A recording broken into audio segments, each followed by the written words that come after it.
shape of the vestibule is square, about 35 feet per side.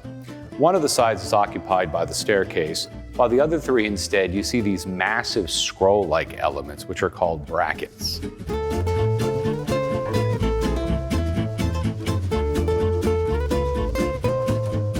Now, brackets are usually much smaller than these, and they're usually used to sort of transition between a curvilinear arch and a rectilinear entablature that runs just above.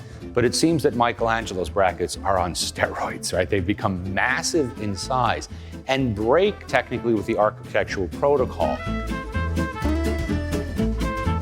Michelangelo's architecture is largely inspired by Brunelleschi, where essentially you have this bichrome color arrangement of the gray sandstone called pietra serena and then the white stucco. And the way Brunelleschi's syntax works is that whatever is gray is structure and whatever is covered with stucco is air.